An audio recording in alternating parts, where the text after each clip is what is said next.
सब जग जानी करहु प्रणाम, जोरि जुग पानी। आज मार्च 24, 2025 गुरुद्वारा होशियारपुर पंजाब में चल रही 5 दिवसीय शिविर का मध्य दिन, तीसरा दिन, प्रथम सत्र। आप सभी का स्वागत है। अब तक हमने देख लिया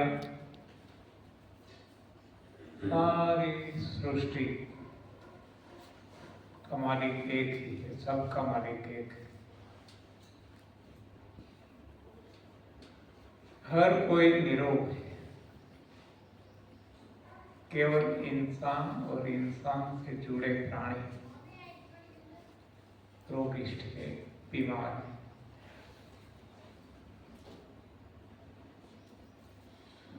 इसके लिए कोई जिम्मेवार है तो खुद है, इंसान खुद है। उनकी गलती, उनकी भ्रांतियां, उनकी सोच, उनका गलत ज्ञान, वो जिम्मेवार है।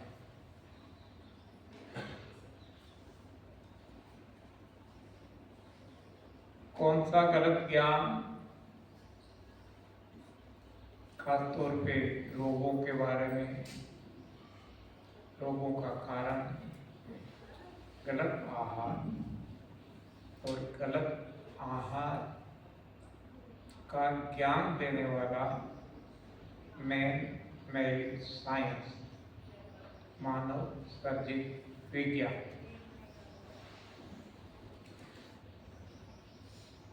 इसके कारण हम फंस गए vitamin, protein, calcium, carbohydrate, fat, minerals, iron, magnesium, potassium, ऐसी बहुत सारी अपनी बनाई माया जाल में हम खुद फंस गए और रोगों का शिकार हो गए। रोग तो हमने खुद बना लिए, रोगों को जन्म दिया गलत खाना खा करके, गलत ज्ञान के हिसाब से। फिर भी आंखें नहीं खुली, दिल दिमाग नहीं खुले और रोगों को हटाने के लिए भी गलती कर दी। इसमें भी आयुर्वेद बना लिया, एलोपैथी, होम्योपैथी, नेचुरोपैथी, कई सारी पैथी, थेरेपी, अल्टरनेटिव थेरेपी, यज्ञ, होम, हवन, क्रियाकांड, वास्तु, ये सब कुछ हमने रोगों को दूर करने के लिए गलती पे दूसरी गलती कर दी और रोगों को बढ़ावा दिया। जो कुछ हम कर रहे हैं इससे रोग कम नहीं होते, रोग बढ़ते जा रहे हैं। यदि हम दिल दिमाग खुला रखते हैं तो हमें पता चल जाएगा कि आज से 100 साल पहले कैसे रोग थे, कितने थे, और आज कैसे है, कितने हैं, और ये 100 साल में हमने क्या क्या नहीं किया। तो जो कुछ किया वो गलत दिशा में किया और इस हिसाब से हमारे रोग गए नहीं, कम भी नहीं हुए, बढ़ते गए और बढ़ते जा रहे हैं। तो रोगों का कारण, सही कारण जब पता चल जाता है तो सही निवारण भी मिलता है। कारण ही जब हम गलत मान लेते हैं तो निवारण भी गलत करते हैं, तो परिणाम भी गलत मिलता है। तो अब हमारी समझ में आ गया है वेद पुराण के आधार से, शास्त्रों के आधार से, कि जब गलत खाना खाएंगे तो हमारा शरीर इसको पचा नहीं सकता, क्योंकि इसके लिए डिजाइन नहीं बनी, इसके लिए इसकी रचना नहीं बनी। जैसे हमने कार, व्हीकल्स का उदाहरण लिया और प्राणियों का उदाहरण लिया कि हर कोई प्राणी अपना अपना भोजन खाते हैं, अपने लिए जो डिजाइन किया गया, अपने लिए जो बनाया गया, भगवान ने प्रकृति के द्वारा दिया गया, वो खाते हैं तो वो निरोग है। जबकि हमने विज्ञान ने जो बताया वो खाया और हम बीमार हो गए, क्योंकि ये हमारा भोजन है ही नहीं, इसके लिए हमारा शरीर बना ही नहीं है, तो हमारा शरीर इसको पचा ही नहीं सकता। और जब अपच रहता है तो सड़ता है, बदबू युक्त वायु बनती है, म्यूकस यानी कि चिकनाई बनती है, एसिड बनती है, इसको पित्त कहते हैं, और आगे बढ़कर कीड़े पड़ते हैं और कैंसर जैसे रोग होते हैं, और कैंसर से भी आगे के कोरोना जैसे और इससे भी आगे के रोग ये होते हैं हमारी गलती के कारण। अब ये समझ में आ गया तो ये गलती को हम सुधार लेंगे तो रोगों का नाम निशान नहीं रहेगा। जैसे अन्य प्राणियों के देह में नहीं है, तो ये गलती हमारी गलत आहार का कारण बनी हुई गंदगी जो रोगों को जन्म देती है, तो ये गंदगी को हटा दे तो रोग अपने आप हट जाएंगे और नए कोई रोग होंगे नहीं, जब तक हम फिर से गंदगी शरीर में आने नहीं देंगे। तो ये गंदगी हटाने के लिए 3 तरीके हमने देख लिए, एक संजीवनी, दूसरा लंघन, तीसरा क्लींसिंग जूस, लैक्सेटिव जूस। इससे यदि हम सफाई कर लेते हैं तो जैसे ही सफाई हो जाती है सारे रोग चले जाते हैं। ये हर किसी का अनुभव है, दुनिया में करोड़ों लोगों का।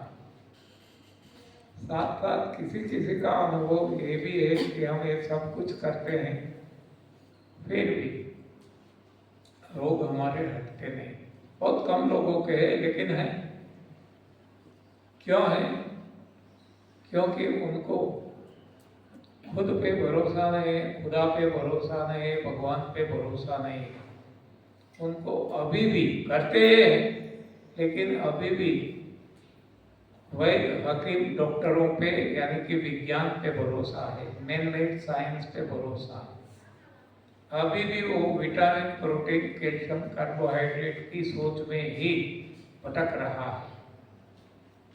तो तब तक वो सही ढंग से कर नहीं पाता है, और जब सही ढंग से कर नहीं पाएगा तो गंदगी साफ नहीं होगी, और गंदगी साफ नहीं होगी तब रोग हटेंगे नहीं। तो यहाँ 2 बातों की जरूरत है। एक है क्रिया, यानी कि ये जो हमने बताया सफाई 3 तरीके से करना, और दूसरा है भगवान पे भरोसा। भगवान पे भरोसा नहीं है और क्रिया करते रहेंगे तो ये क्रिया सही ढंग से नहीं होगी, और इस हिसाब से रोग बने रहेंगे, रोग हटेंगे नहीं। जैसे कि हम देखते हैं हमारे पास मोबाइल है, लैपटॉप है, पीसी, कंप्यूटर है, कोई भी इलेक्ट्रॉनिक इक्विपमेंट है या और कोई भी मशीनरी है, तो इसमें भी दोनों की आवश्यकता रहती है। एक है जो दिखता है, जिसको हम हार्डवेयर कहते हैं, इंस्ट्रूमेंट कहते हैं, साधन कहते हैं। तो साधन के बिना ये इसका उपयोग हम नहीं कर सकते। लेकिन केवल साधन का भी महत्व नहीं। इस साधन में जो सॉफ्टवेयर कहते हैं, ये यहाँ सिम डालना पड़ता है। तो ये सॉफ्टवेयर और हार्डवेयर दोनों जब मिलेंगे तब इसका कार्य संपन्न हो सकता है। जैसे हम कहते हैं प्रारब्ध से भी काम नहीं बनता, पुरुषार्थ से भी नहीं बनता। दोनों जब होते हैं, प्रारब्ध और पुरुषार्थ, तब काम बनता है। केवल नर से, केवल नारी से वो संतति नहीं होती। नर और नारी दोनों की जरूरत पड़ती है। यानी ये द्वंद्व ही दुनिया, इसमें दो की जरूरत है। केवल हम क्रिया करेंगे कि नहीं, हमने फास्टिंग कर लिया, संजीवनी क्रिया कर लिया और क्लेंसिंग जूस पी लिया, फिर भी हमारे रोग नहीं हटे। क्योंकि आपको अभी भी इस पर विश्वास नहीं है। विश्वास दूसरी जगह है, भगवान पे भरोसा नहीं है। आपका विश्वास अभी भी विज्ञान पे बना हुआ है। तब तक आप जिस तरीके से, जिस भाव से करना चाहिए, जिस निष्ठा से, वो नहीं कर पाएंगे और इस हिसाब से आपको परिणाम नहीं मिलेगा। तो परिणाम के लिए भी, जैसे हमने देखा था, मीराबाई को भगवान मिले, बहुत सारे भक्तों को भगवान शबरी को मिले, क्योंकि उनको पूर्ण भरोसा था, क्योंकि उनको लगन लग गई थी, वो मग्न हो गए। तो ये लगन तब लगेगी, मग्न तब होंगे कि तब उनमें पूर्ण विश्वास है। बिना विश्वास कोई भी कार्य करेंगे, इसमें सफलता नहीं मिलेगी। कोई भी कार्य, यहाँ इसकी बात नहीं। तो विश्वास के साथ हमें आगे बढ़ना है, और विश्वास भी विज्ञान पे नहीं, मानव पे नहीं, मानव ने जो बनाया उस पे नहीं, भगवान पे। क्योंकि सारी सृष्टि को बनाने वाला, चलाने वाला वो भगवान ही है। तो जिसने ये बनाया, जो चलाता, उस पे भरोसा करें तो वो अच्छी तरह से ये चलाएगा। लेकिन हम भरोसा और कोई जगह रखेंगे तो ये ठीक परिणाम हमें नहीं मिलेगा। तो ये बात हो गई हमारी देह की, तन की, जिसको तन भी कहते हैं, काया भी कहते हैं, शरीर भी कहते हैं, स्थूल शरीर कहते हैं, मटेरियल बॉडी कहते हैं। तो इसके रोगों की बात हुई, और वो रोग है सर्दी जुकाम, कब्ज से लेकर किडनी, हार्ट, कोरोना या तो इससे आगे, ये देह के रोग है, कायिक रोग है, दैहिक रोग है। उसी तरह हमारे इसी देह में इंद्रियां हैं, मन है, बुद्धि है, चित्त है, आत्मा है, और परमात्मा भी इसी देह में, इसी शरीर में वास करते हैं, रहते हैं। तो ये जितने भी शरीर हम कहते हैं, हर कोई शरीर के अपने अपने रोग होते हैं। तो यहाँ हम एक शरीर, एक देह को, तन को, काया को कहते हैं मटेरियल बॉडी, स्थूल बॉडी। दूसरा शरीर है वो है इंद्रियां, तो इंद्रियों के जो रोग है इसको हम कमजोरी कहते हैं। आंख की रोशनी कमजोर हो गई, चश्मे लगे या तो दिखाई नहीं पड़ता, कम दिखाई देता है, तो आंख के रोग हो गए। कान के रोग है, नाक के रोग है, त्वचा के रोग है। ऐसे जो इंद्रियां कहते हैं, ज्ञानेन्द्रिया, कर्मेंद्रिया, ये हाथ पे जैसे चलना चाहिए फ्रीली नहीं चलते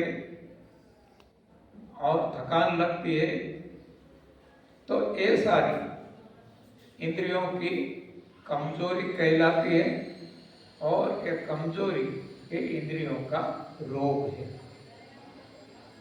तो हमने देखा हर कोई रोगों का कारण केवल एक ही है। रोग चाहे कोई भी हो, ये कायिक हो यानी कि दैहिक हो,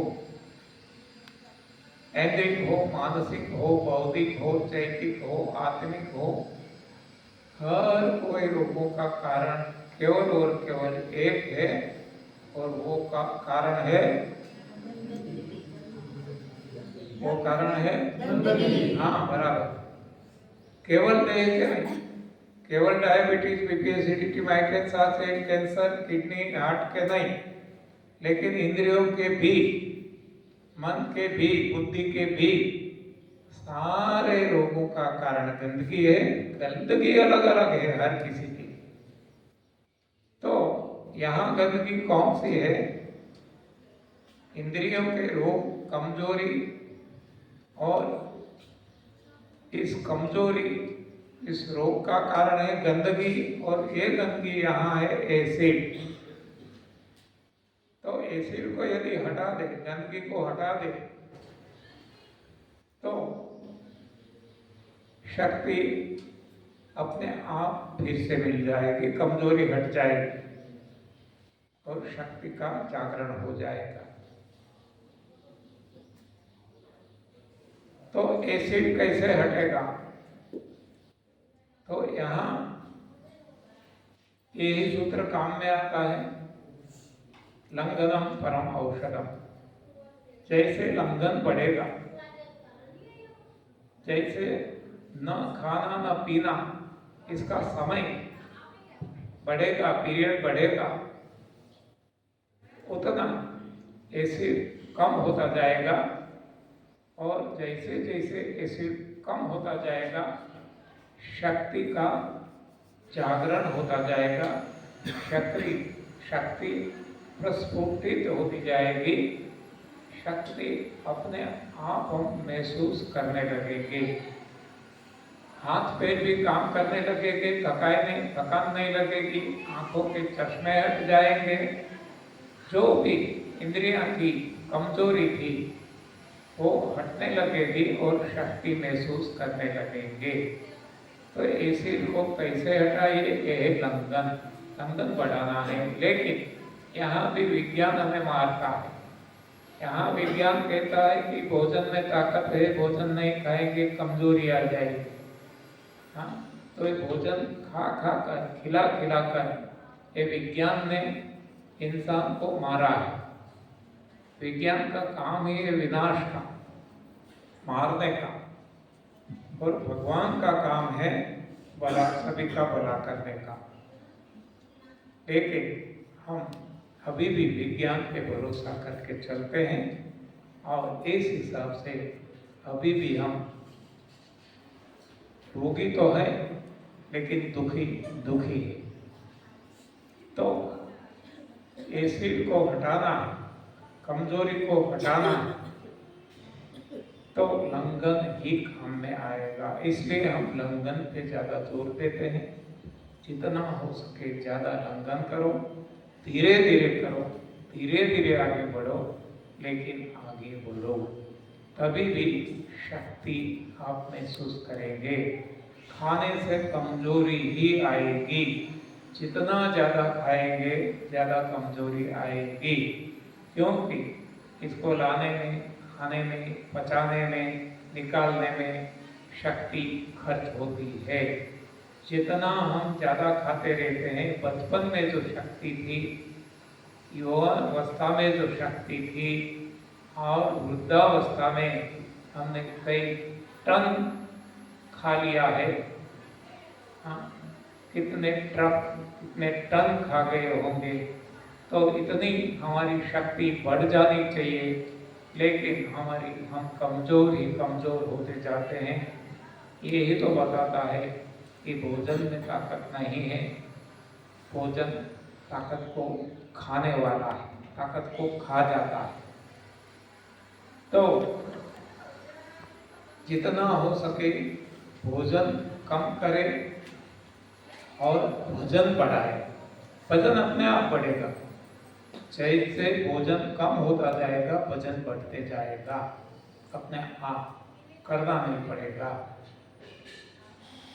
तो दैहिक और ऐंद्रिक दोनों रोगों के बारे में हमने जान लिया। अब आते हैं मानसिक। मानसिक रोग है, मनोरोग कहते हैं। वो रोग है तनाव, टेंशन, मेंटल टेंशन, डिप्रेशन। जब टेंशन बढ़ जाता है, हम डिप्रेशन में चले जाते हैं। और जब डिप्रेशन बढ़ जाता है, तब सुसाइड कर लेते हैं, आत्मघात, आत्महत्या कर लेते हैं। ये मनोरोग है। तो इसका कारण भी है गंदगी। और यहाँ गंदगी कौन सी है? मन की गंदगी कौन सी है? इच्छा और आसक्ति, डिजायर एंड अटैचमेंट। हमें इच्छा होती रहती है बचपन से ही, जन्म से ही हम कुछ न कुछ चाहते हैं। चाहत हमारी जैसे पूरी होती है तो इच्छा और आगे बढ़ती है। कोई भी इच्छा है हमारी बढ़ती रहती है, बढ़ती रहती है। ज़्यादातर हमें इच्छा है धन, संपत्ति, संतति, ऐसी सभी की, भौतिक सुखों की। तो जितना जितना वो मिलता जाता है, उतना और ज़्यादा ये इच्छाएं बढ़ती जाती है। जैसे कि एक आग है, आग में हम घी डालते हैं, तेल डालते हैं, और जैसे आग बढ़ती है, उसी तरह की आग ये हमारी है इच्छाएं। जैसे जैसे इच्छा की पूर्ति होती है, इच्छाएं और आगे बढ़ती है, हम सब जानते हैं। और दूसरा है आसक्ति, अटैचमेंट। आसक्ति है मेरापन, मेरा, ये बेटा मेरा है, ये परिवार मेरा है, ये घर मेरा है, ये कारोबार मेरा है, ये देश मेरा है। हाँ, तो ये सारी आसक्ति है, अटैचमेंट। जब एक आसक्ति छूट जाएगी, इच्छाएं हट जाएगी, तब हमारी मानसिक जो रोग है, तनाव है, नामो निशान नहीं रहेगा। कोई तनाव नहीं। जब तनाव ही नहीं तो डिप्रेशन नहीं, और जब डिप्रेशन नहीं है तो कोई सुसाइड की नहीं सोचेंगे। तो मानसिक रोगों को जड़ से हटाना है तो इच्छा और आसक्ति रूपी दोषों को हटाना होगा। ये गंदगी को हटाना होगा। ये गंदगी कैसे हटेगी? ये हटाने का रास्ता बताया है सेवा।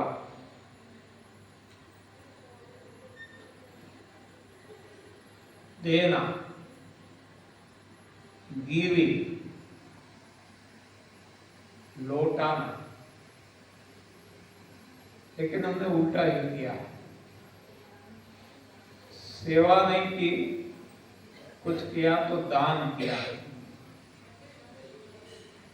लौटाया नहीं, लूटा। हाँ, सब कुछ उल्टा किया। और यही तो कारण है कि आज हर कोई व्यक्ति चाहे वो कितनी भी बड़ी हमें लगती है बाहर से कि सिद्ध पुरुष है, हाँ सही में सिद्ध है, उनकी तो हटी गई, लेकिन दिखाव में ऐसा लगता है, तो वो भी इतना ही चिंतित है, शायद हमसे भी ज्यादा वो चिंतित है, क्योंकि उनकी इच्छाएं खत्म नहीं हुई, उनकी आसक्ति खत्म नहीं हुई।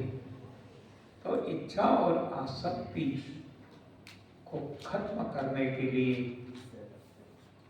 देना पड़ेगा।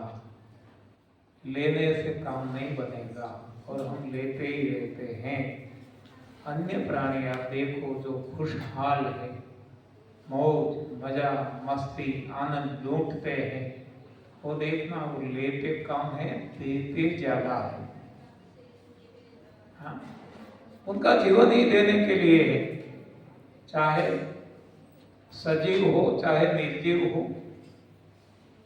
हम निर्जीव कहते हैं जिसमें जीव नहीं है, पहाड़ियां नदियां पवन, इसको हम सजीव नहीं कहते, निर्जीव कहते हैं। तो ऐसे कोई भी निर्जीव वो आप देखो देते हैं। हाँ, ये मकान है, खंबे है, क्या लेते हैं? देते हैं सुविधा, जो इसका उपभोग करते हैं। और हर कोई सजीव प्राणी, कोई भी इंसान को छोड़कर हर कोई देते हैं। और एक इंसान है, देना जानता ही नहीं है, लेने में ही पड़ा है। और यही तो कारण है कि इंसान ही दुखी है, इंसान ही मानसिक तनाव से ग्रस्त है, इंसान ही सुसाइड करता है। और कोई किसी को सुसाइड करते आपने नहीं देखा होगा। तो ये वजह है कि हम देना नहीं जानते, हम लेना ही जानते हैं। और देते भी है तो दान के भाव से देते हैं, सेवा के भाव से नहीं देते। दान का भाव जो है वो कुछ पद प्रतिष्ठा मिल जाए, ऐसे भाव से देते हैं। मेरा यहाँ नाम आ जाए, तख्ती लग जाए, मुझे भविष्य में कोई याद करे, मेरी पीढ़ी याद करे, और लोग याद करें। ये जो एक भावना है, तो ये दान की भावना है, सेवा की भावना नहीं। तो देना है तो भी सेवा भावना से देना है। इसीलिए हम जब भी दें, जिसको भी दें, जितना भी दें, जो भी दें, प्रभु सेवा की भावना से दे। दान की भावना से देंगे तो दुखी होंगे, हमारी इच्छा और आसक्ति और बढ़ जाएगी, देंगे फिर भी बढ़ेगी। क्योंकि भावना, अभी अभी हमने बताया ना, दो बातें साथ में चलती है, एक है क्रिया, दूसरा है भाव। क्रिया है देने की, देते हैं फिर भी दुखी होते हैं। क्यों? भावना ऐसी बनी है। जिसका जैसा भाव है भगवान भाव को भी लौटाते हैं, और जिसने जो दिया भगवान वो ही लौटाते हैं। भगवान कुछ अपने पास नहीं रखते और कई गुना ज्यादा करके लौटाते हैं। उतना ही नहीं, उतना तो प्रकृति लौटाती है। प्रकृति का नियम है, फिजिक्स का नियम है, भौतिक शास्त्र का नियम है। Action and reaction is equal and opposite in direction. क्रिया और प्रतिक्रिया आमने सामने होती है और एक सी होती है, ये प्रकृति का नियम है। लेकिन यहाँ भी एक सा नहीं है। हम देखेंगे भौतिकता में जितना दिया उतना नहीं मिलता है, थोड़ा सा भी कम मिलता है और इसको हम लॉसेस कहते हैं। और वो लॉसेस है फ्रिक्शन लॉसेस। और जहाँ कुछ भी हम डिफाइन नहीं कर सकते वहाँ कहते हैं stray losses, STRAY, stray losses, यानी ये तो डिफाइन नहीं किया कर सकते, ऐसे कुछ अनजान।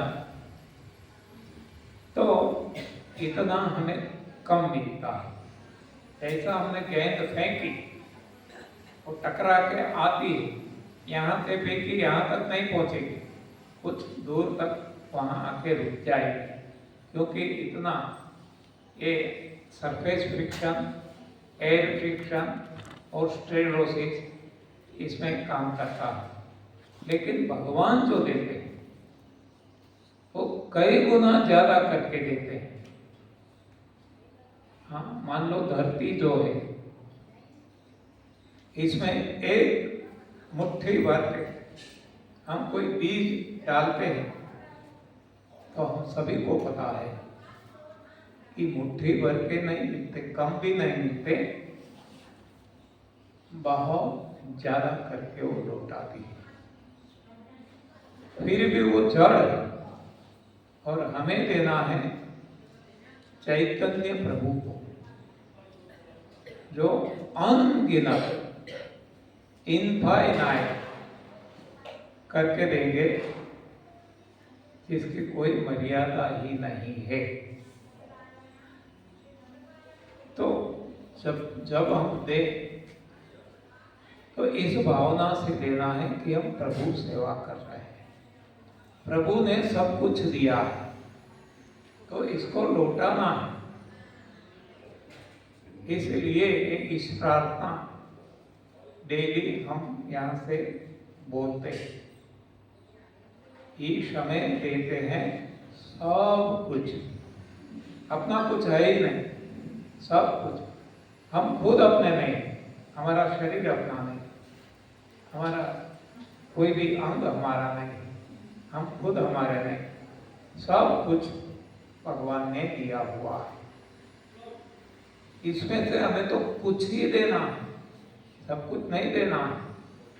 और कुछ में कितना देना ये भी हम पूछते रहते हैं। तो शास्त्रों ने बताया है कि अपनी जो आय या अपने पास जो कुछ है इसमें से 1/10 देना है, दशांश निकालना है, 10वां हिस्सा देना है, 10% देना है, 10% देना है, 90 खुद के लिए रखना है। देखो कितना, 90, केवल 10 प्रभु के लिए निकालना है, लेकिन नहीं निकलता।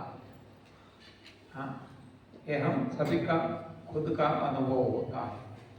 10% भी नहीं निकलता, तब हम कहते हैं कोई बात नहीं, 9 निकलता है 9 निकालो, 8 निकलता है 8 निकालो, अरे 7, 6, 5, 4, 3, 2, 1 निकालो, 1 भी नहीं निकलता तो जो अनावश्यक है वो तो निकालो, वो भी नहीं निकलता, वो भी घर में रखते हैं, कभी काम आ जाएगा। हाँ, ऐसा कूड़ा कचरा घर में बहुत मिलेगा। घर जाके देखना, आपको पता चलेगा। सारी अलमारी खोल दो, सारे छान मारो, बहुत सारा ऐसा मिलेगा जो कभी आपने उपयोग किया नहीं और करने वाले नहीं, कम से कम वो तो निकालो। हाँ, बाद में अपने आप जब निकालते जाएंगे तो ये हमारा हौसला बढ़ता जाएगा, क्योंकि जो एक्शन करते हैं इनका रिएक्शन शुरू हो जाएगा। जो निकालेंगे इसके सामने कुछ मिलने लगेगा तो एक हौसला बढ़ने लगेगा, आत्मविश्वास बढ़ने लगेगा, तब हम कुछ निकालने की हिम्मत कर पाएंगे। इसके लिए भी हिम्मत चाहिए। देखो, जब हम कहते हैं कि दोषों को हटाना है, देह के दोष, अशुद्धियों को हटाना है, तो इसके लिए संजीवनी क्रिया कहते हैं। बहुत सारे लोग डरते हैं, संजीवनी करने से भी डरते हैं। लगता है बैक्टीरिया, यूजफुल बैक्टीरिया निकल जाएंगे और खुद को पता भी नहीं क्या हो जाएगा, बस कुछ हो जाएगा, कुछ क्या हो पता नहीं। हाँ, तो एक छिपा हुआ डर मन में रहता है, तो ये भी नहीं कर पाते। हम कहते हैं लंघन करो तो भी डरते हैं 8 घंटे तक। हाँ, यह वही डर है, कुछ ना कुछ क्या हो जाएगा मालूम नहीं, चक्कर आ जाएगा, मर जाएंगे। तो इस ऐसे स्थिति में हम कहते हैं कि कोई बात नहीं, डर लगता है तो कम से कम शुरुआत तो करो, धीरे से करो, थोड़े से करो, लेकिन करेंगे तो पता चलेगा ना। तो 8 घंटे हम बताते हैं, 8 नहीं हो सकता, 7 नहीं हो सकता, 6, 5, 4, ये जो हमने बताया पहले 3, 2, 1, लेकिन शुरुआत तो करो, तो आगे आगे आपको रिजल्ट मिलता जाएगा, हौसला बढ़ता जाएगा, आत्मविश्वास बढ़ता जाएगा, हिम्मत बढ़ती जाएगी और कर सकेंगे। उसी तरह यहाँ भी दशांश नहीं निकाल सकते तो जितना निकाल सकते हैं वहां से शुरू करो। अरे अनावश्यक है वहां से शुरू करो, तो करेंगे तो कुछ हिम्मत बढ़ेगी। तो जो कुछ हमारे पास है, केवल धन ऐसा नहीं, कपड़े हैं, गहने हैं, समय है, शक्ति है, समझदारी है, जो कुछ है सब कुछ भगवान का दिया हुआ है और सभी में से निकालना है। तो शुरू करें जहां से हो सके और धीरे धीरे धीरे धीरे आगे बढ़ाए। एक समय ऐसा आएगा कि दशांश निकालना आसान हो जाएगा, और केवल आसान नहीं, निकालने में मजा आने लगेगा।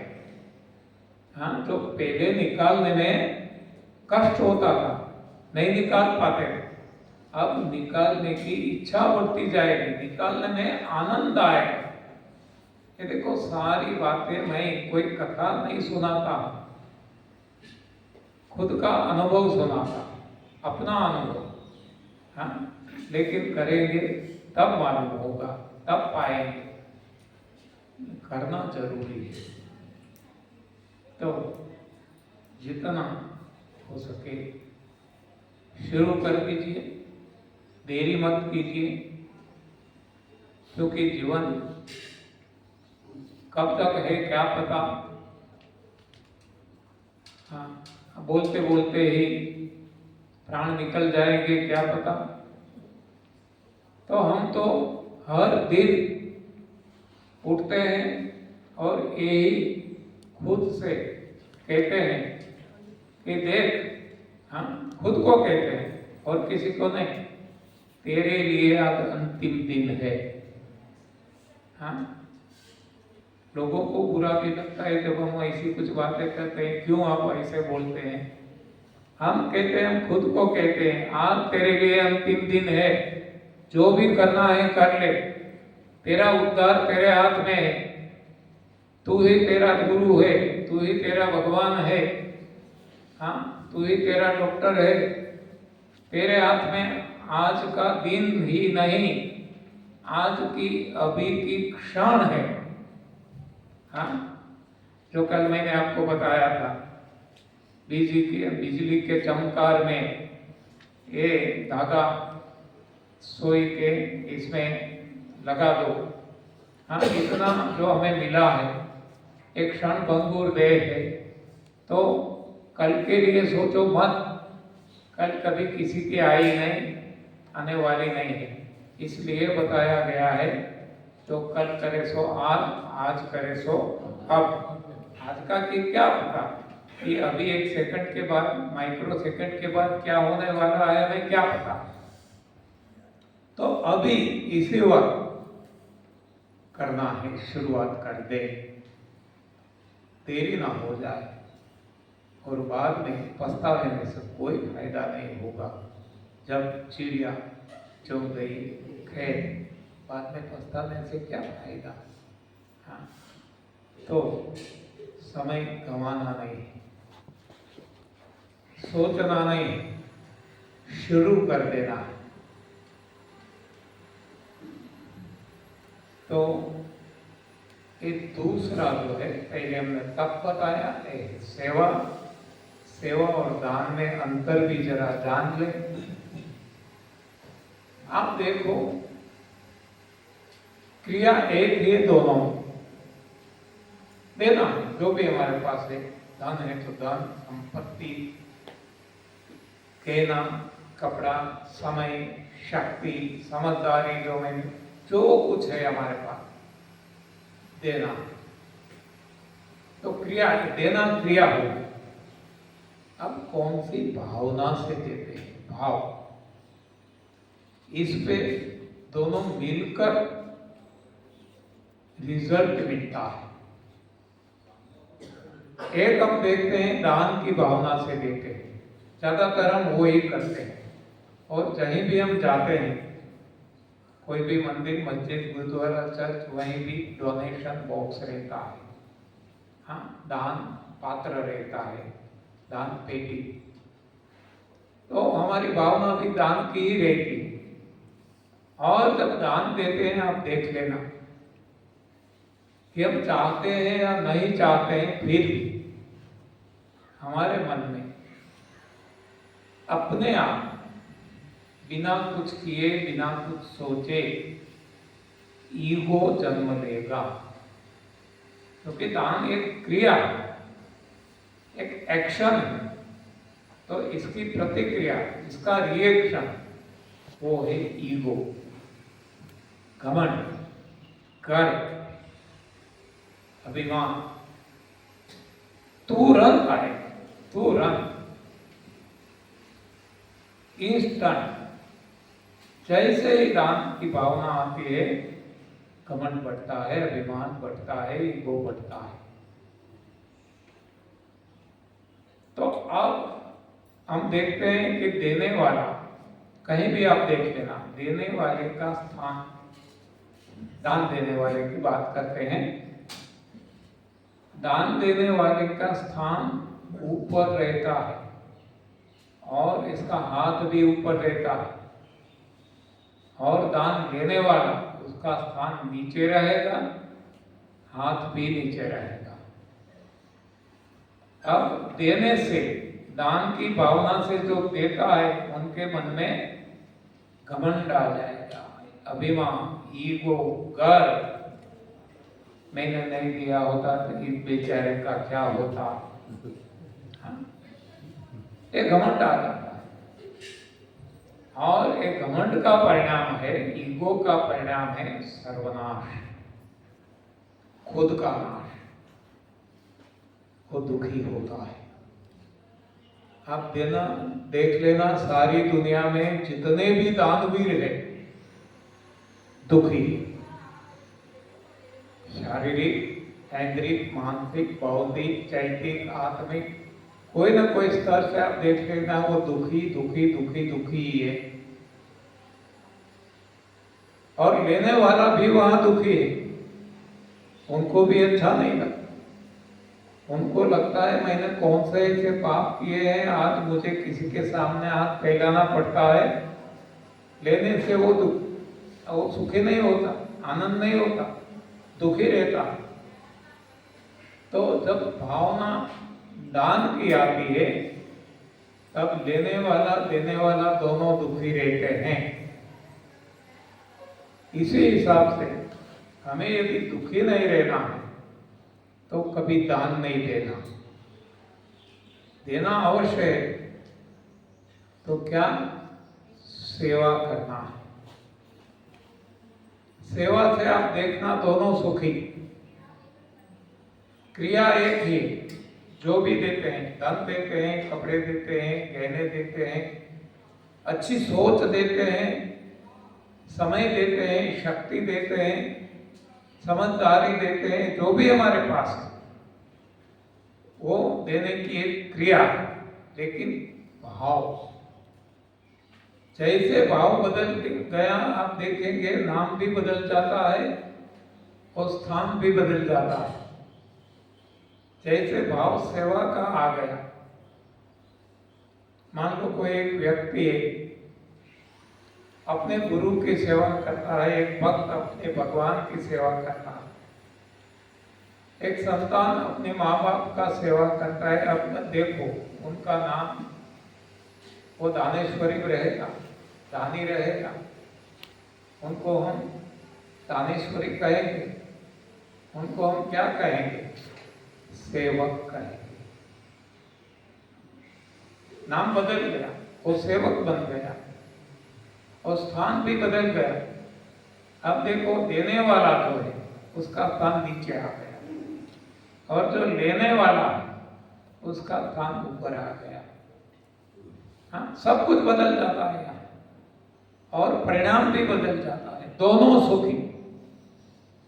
देने वाले को इतनी मजा, इतना आनंद आता है, ओ मेरी सेवा स्वीकृत कर ली गई भगवान के द्वारा, गुरु के द्वारा, माँ बाप के द्वारा। इतना निजी आनंद मिलता है सेवक को, जो दानी को कभी नहीं मिलता। और जो सेव्य है, यहाँ सेव्य हो गए, वो भिखारी नहीं रहे, वहां वो भिखारी था लेने वाला, अब यहाँ सेव्य हो गए। तो ये भी सुखी, उनको लगते है देखो भगवान को क्या जरूरत है, उनके पास क्या कमी है। लेकिन जब भक्त भगवान को देता है, अरे एक छोटा सा पत्ती भी दे दे। हाँ, विदुर जी ने जो दी थी, झूठे देर शबरी ने दिए थे, क्या दे सकते हैं हम भगवान को। लेकिन जो भी भावना से देते हैं, भगवान भावना के भूखे, उनको भाव चाहिए, उनको कोई चीज नहीं चाहिए, चीज कोई भी हो। ये तो एक प्रतीक है देने का। तो ये भाव से देते हैं, सद्भाव से देते हैं, सेवा भाव से देते हैं। प्रभु प्रसन्न रहते हैं, गुरु प्रसन्न होते हैं, माँ बाप प्रसन्न होते हैं। और जब प्रसन्नता आती है, आशीर्वाद अपने आप निकल जाते हैं। कोई शब्दों में आशीर्वाद की जरूरत नहीं है, ये भी एक भाव है। आशीर्वाद न लेने की चीज है, न देने की चीज है। आज हम इसमें भी उलझे हुए हैं। लोगों के पैर छूते हैं, पकड़ते हैं, मुझे आशीर्वाद दे दीजिए, मेरे सर पे हाथ रख दीजिए। ये कोई लेने की, याचना करने की चीज नहीं है। और जो देते हैं वो भी, मैं तो कहता हूँ ये गलत कर रहे हैं।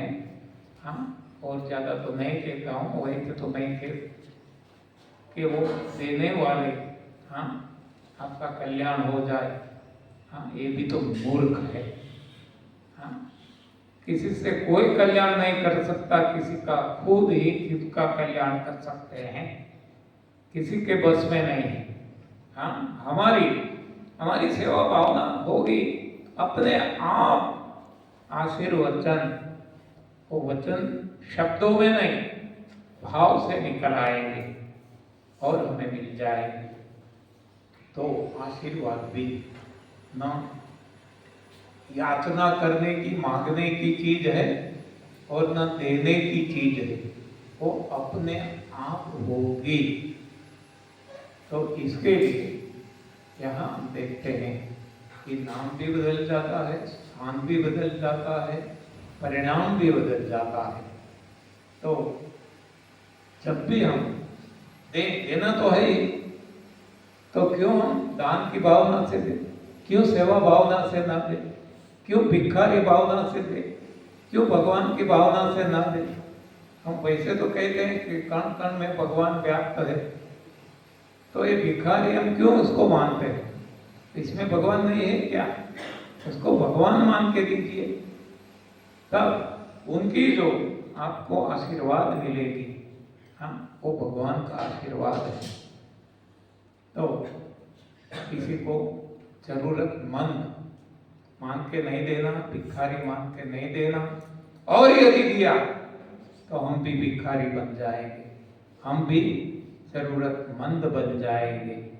हाँ, क्योंकि ये भगवान का नियम है। जो भाव से देंगे, जो चीज देंगे, वो चीज भी कई गुना ज्यादा मिलेगी। जो इस भाव से देंगे, वो भाव भी हमें कई गुना ज्यादा मिलेगा। जैसे अभी अभी आपको एक एग्जाम्पल दिया, उदाहरण पंड्या साहब ने जो आपको दिया, वो भिखारी राजा और वो भिखारी दोनों की। भिखारी ने बताया मैं भिखारी की भीख नहीं लेता। हाँ, वो बड़ा भिखारी है, छोटा भिखारी, अंतर क्या है? लेकिन वो क्यों बड़ा भिखारी बना, इतना सम्राट फिर भी भिखारी? तो इसका कारण है कि जब भी इसने दिया कुछ धन, तो उनको धन इतना मिला, वो सम्राट हो गया, इतनी संपत्ति मिली। लेकिन भिखारी भाव से दिया, इस हिसाब से उसका जो भिखारीपन का जो भाव है वो अभी भी नहीं गया। वो मांगते ही रहता है। हाँ, भगवान से मांगता है, मेरा साम्राज्य बढ़ा दो, मेरे राज्य में धन धान्य हो जाए, बारिश हो जाए, अकाल न पड़े। हाँ, ये भिखारी है ना, और क्या है? और उनकी मानसिकता वैसी ही रहती है, और उसमें वो दुखी रहता है। ऐसा नहीं कि वो सुखी रहता है, इतना सम्राट बड़ा बन गया फिर भी दुखी रहता है, क्योंकि मानसिकता नहीं बदली। तो जब हम देना ही है हमें, तो क्यों ना सेवा भाव से दे। जो जैसी भावना से देंगे ना, वो भावना मिलती है। बहुत सारे एग्जाम्पल हम खुद सोचेंगे तो हमें पता चल जाएगा। ये तो केवल स्टोरी शायद का है। महाभारत का एक उदाहरण ले लें। महाभारत में भी द्रौपदी का नाम आप सभी ने सुना है। द्रौपदी ने भगवान श्री कृष्ण को पट्टी बांधी थी, आप सभी को ये मालूम। तो भगवान का तो नियम है, जो दिया उसने कपड़ा दिया, तो कपड़ा अनगिनत वो लौटाना है, और जो भाव से दिया, भाव भी अनगिनत करके मल्टीप्लाई करके लौटाना है। तो अब द्रौपदी ने जो दिया, वो कपड़ा दिया, छोटा सा एक टुकड़ा फाड़ के साड़ी में से, तो भगवान को देना ही, लेकिन कौन से भाव से दिया वो द्रौपदी को ही पता। द्रौपदी भगवान को भगवान नहीं मानती थी। कैसे हम ऐसा इल्जाम लगा सकते हैं? दोषारोपण नहीं करते, हम समझते हैं कि सबसे करीबी कौरव पांडवों में सबसे करीबी भगवान के करीब भी कौन था? अर्जुन। अर्जुन भी भगवान को भगवान नहीं मानता है, वो भी कैसे कह सकते हैं? वो खुद अर्जुन कन्फेस करता है, स्वीकार करता है, कहता है। जब भगवान ने अर्जुन के कहने से अपना विराट रूप दिखाया, तब वो तर कांपने लगता है और कन्फेस करता है कि हे भगवान, मुझे माफ करो, मैंने आपको मेरा सखा माना मैंने प्रत्यक्ष में परोक्ष में आपका वो मजाक उड़ाया, ये सब कुछ मुझे माफ कर दो। मतलब यहाँ हमें पता चलता है कि अर्जुन भी भगवान को भगवान नहीं मानता था, नहीं मान सकता था, नहीं दे सकता था। प्रत्यक्ष में है, फिर भी साथ में रहते हैं, साथ में खाते पीते हैं, साथ में सोते हैं। हाँ, भगवान खुद उनका रथ चलाता है, फिर भी वो भगवान को भगवान नहीं मानता था, तो और कोई कैसे मानता? इस हिसाब से हम कह सकते हैं कि द्रौपदी भगवान को भगवान नहीं मानती थी, और इसलिए इसके मन में ऐसा भाव आ गया कि यहाँ कौन, ये बेचारा क्या कौन, तो मैं हूँ कि मैंने अपनी साड़ी फाड़ कर इसको लगा दिया, पट्टी लगा दी। तो ये जो बेचारेपन का भाव है, ये कुछ गर्व है, अभिमान है, घमंड है, ईगो है, जो इसको आ गया, इसको तोड़ने के लिए और ये भाव को कई गुना ज्यादा लौटाने के लिए भगवान को लीला करनी पड़ी। हम कहते हैं ना, रामलीला, कृष्ण लीला, ये लीला और कुछ नहीं। ये कर्म का सिद्धांत भी कह सकते हैं। तो यहाँ भगवान ने ये ऐसी लीला करनी पड़ी कि कौरव और पांडव दोनों के बीच में जुआ खेला गया। देखो, कौरव के तो हम सोच सकते हैं, लेकिन पांडव और जिसके पक्ष में युधिष्ठिर धर्मात्मा कहते हैं, युधिष्ठिर है, वो कभी जुआ खेलते क्या? लेकिन खेला, ये हकीकत है। क्यों? ये जो भगवान की लीला। अच्छा, आगे देखते हैं। जिसके पक्ष में धर्मराजा है वो कभी हारते क्या? लेकिन हारे, ये भी हकीकत है। संपत्ति सारी हार गए, जो भी उनके पास था, तो खुद को कोई दांव पे लगाते। आज भी हम देखते हैं, इतना सट्टा बाजार चलता है, इतना ये सब कुछ शेयर बाजार चलता है, संपत्ति हार जाते हैं लोग, करोड़पति से रोड़पति हो जाते हैं, ये सब कुछ होता है, लेकिन कोई खुद को लगाते हैं दांव पे, कभी देखा? आज कलिकाल में भी, ये तो कलिकाल नहीं था, तो उस वक्त उन्होंने खुद को दांव पे लगाया, एक के बाद एक, पांचों हार गए। हाँ, तो यही तो लीला है। अच्छा, ये भी हो गया, चलो कोई पत्नी को दांव पे लगा सकता है? क्या अधिकार है किसी को? हाँ, खुद को दांव पे लगाना हम समझ सकते हैं, चलो, लेकिन औरों को, पत्नी को दांव पे लगाना, लेकिन ये भी यहां हुआ, तो इसी को तो लीला कहते हैं ना। द्रौपदी को भी हार गए। अब दुर्योधन को मौका मिल गया।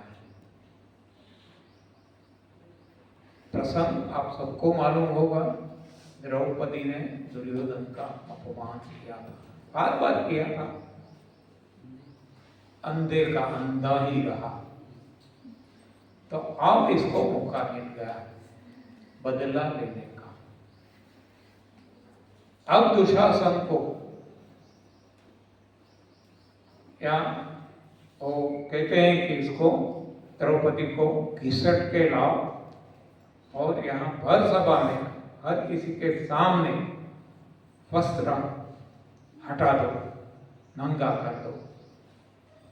और ये किया जाता है, मूर्छा आ जाती है, तब तक भगवान देते रहते थकते नहीं। हाँ, वो थक गया, मूर्छित हो गया। तो यहाँ हमें पता चलता है कि वो ही भगवान ने दिया। हाँ, सारी दी, वस्त्र ही दिया और कुछ नहीं दिया। आप देखो, सोने नहीं दिया, गहना नहीं दिया, चांदी नहीं दिया और कुछ नहीं दिया, वस्त्र फाड़ के दिया था तो वस्त्र ही दिया। दूसरा, बेचारेपन के भाव से दिया था। तो भगवान ने ऐसी लीला बनाई कि उनको बेचारेपन की भाव में अर्ज करना पड़ा भगवान को। देखो कैसी दयनीय स्थिति थी, हम सब जानते हैं। पहले डायरेक्टली भगवान से नहीं मांगा, अर्ज नहीं किया द्रौपदी ने, है पहले भीम से, अरे तू इतना ताकतवर है, यहाँ बैठा है, मेरी ये हालत। लेकिन भीम नीचे मुंडी करके बैठ गया। अर्जुन तो बाणावली है, ये है, वो है, धनुर्धारी है, इतनी ताकत वाला है, वो भी नीची मुंडी करके बैठ गया। सब देखो एक के बाद है, अरे आप तो धर्मात्मा है। हाँ, कहाँ अब दोनों के जो वहां थे भीष्म पितामह, उनसे भी याचना की, उन्होंने भी नीची मुंडी कर दी। कितनी एक दयनीय स्थिति उनकी होगी। अब वो भगवान को याचना करती है और भगवान तुरंत विदाउट एनी डिले, हम कहते हैं ना कि वहां देर है अंधेर नहीं, मैं कहता हूं न देर है न अंधेर है। अंधेर है तो हमारे, क्योंकि हम उनको जब तक याद नहीं करते, हम भीम को याद करते हैं, भीम की ताकत, अर्जुन को याद करते हैं, भीष्म पितामह को याद करते हैं, तो भगवान की तो ये लीला है, देखते रहते हैं। हाँ कर ले, जो तुझसे हो सके कर ले। तो ये लीला भगवान को करनी पड़ी। क्यों कि एक था द्रौपदी का बेचारेपन के भावना से ये पट्टी बांधी थी। सेवा भावना से बांधी होती ने तो वो ही मिलता, लेकिन ऐसी स्थिति में नहीं आना पड़ता। हम संसारी, दुनिया एक संसारी है, हम भी किसी को साड़ी देते हैं, वस्त्र देते हैं, कुछ ड्रेस देते हैं, लेकिन ऐसी स्थिति में कोई नहीं देते। हम शुभ प्रसंग में देते हैं। शुभ प्रसंग में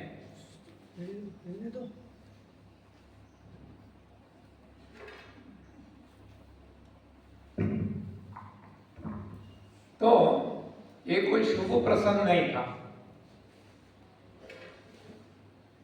तो कहना यह है कि जिस भाव से हम सेवा करेंगे उसी भाव से भगवान हमें लौटाएंगे। ये भाव जो हम सॉफ्टवेयर कहते हैं, और जो देंगे वो ही लौटाएंगे, वो हार्डवेयर है। तो ऐसे भाव का महत्व मानव जीवन में बहुत है, इसको भी समझना जरूरी है। एक और उदाहरण ले लेते हैं। तो आदमी को मार के, इंसान को मार के, एक को फांसी होती है, एक को शिरपाव मिलता है। देखो, मारने से, मारना एक क्रिया है, मारने से यदि फांसी मिलती तो दोनों को फांसी मिलनी चाहिए। मारने से यदि शिरपाव मिलता, दोनों को शिरपाव मिलना चाहिए। लेकिन यहाँ नहीं, ये नहीं है। मारना एक क्रिया, लेकिन इसमें भाव कैसा जुड़ता है, इस हिसाब से परिणाम मिलता है। तो यहाँ भाव एक का है, राष्ट्रभक्ति, सैनिक, सोल्जर अपने दुश्मन देश के सैनिक को मारता है तो शिरपाव मिलता है। जब बदले की भावना से कोई इंसान को मारता है तो फांसी होती है। तो यहाँ भाव का महत्व हमें समझ में आता है। दोनों में क्रिया है, वैसे भी हम देखें, चलने की क्रिया, दो आदमी चलते हैं, एक थक जाता है, एक स्फूर्ति का अनुभव करता है, कॉन्ट्रास्ट। हाँ, दोनों में भिन्नता देखते हैं। एक ही ऑफिस के दो कर्मचारी, एक है डाकिया पोस्टमैन, दूसरा है post master. Postman post delivery के लिए घर घर जाता है, 5-7 किलोमीटर चलना पड़ता है और थक के घर आता है, थक जाता है। जबकि उतना ही, शायद उससे भी ज्यादा पोस्ट मास्टर चलता है, लेकिन वो मॉर्निंग वॉक, इवनिंग वॉक के लिए चलता है। क्रिया चलने की है, उतना ही चलता है, फिर भी वो थकता नहीं है, वो स्फूर्ति का एहसास करता है, ताजगी का एहसास करता है। क्यों? भावना। एक का भाव है पोस्टमैन डाकिया का कि ये जो गवर्नमेंट है, ये सरकार मेरा शोषण कर रही है। मैं इतना काम करता हूँ, इतनी मेहनत मजदूरी करता हूँ, फिर भी मुझे तनख्वाह, सैलरी कम मिल रही है, जबकि ये जो पोस्ट मास्टर है कुछ भी नहीं करता, केवल ऑर्डर करता रहता है और उनको सरकार ज्यादा सैलरी देती है। तो ये जो भावना है, इस हिसाब से वो थक जाता है, जबकि पोस्ट मास्टर जो चलने के लिए जाता है, उनके मन में ऐसा भाव नहीं है। उनके मन में भाव है कि मुझे फ्रेश एयर मिलती है, ओजोन मिलता है, प्रकृति की गोद में मैं जाता हूँ, चिड़ियों की आवाज सुनने मिलती है, तो प्रफुल्लित हो जाता है। हाँ? तो ऐसे कोई भी एग्जाम्पल आप देख सकते हैं, कितने भी हजारों लाखों करोड़ों, तो क्रिया एक ही है, फिर भी जब भाव बदलता है तो परिणाम बदल जाता है। हाँ, तो ऐसा भी हम कहते हैं ना, पानी रे पानी तेरा रंग कैसा, जिसमें मिलाओ लगे उस जैसा। तो ऐसी बात है यहाँ। तो जब हमें देना ही है तो सेवा भाव से दें, ना कि दान भाव से दें, तो हमारे जीवन में खुशियां ही खुशियां भर जाएगी। हमारा जो मेंटल टेंशन है खत्म हो जाएगा, इच्छा खत्म हो जाएगी, आसक्ति खत्म हो जाएगी, और जो हम कहते हैं कि इच्छा और आसक्ति रहित हमारा मन वो प्रफुल्लित, आनंदित, बीजानंद, सहज आनंद, मुक्तानंद, परम आनंद, अखंड आनंद का एहसास करेगा। तो दैहिक रोग कौन से हैं, उसका कारण क्या है, निवारण क्या है, देख लिया। ऐंद्रिक रोग कौन से हैं, कारण क्या है, निवारण क्या है, देख लिया। मानसिक रोग कौन से हैं, कारण क्या है, निवारण क्या है, देख लिया। आगे की बात आगे। धन्यवाद, आभार, शांति।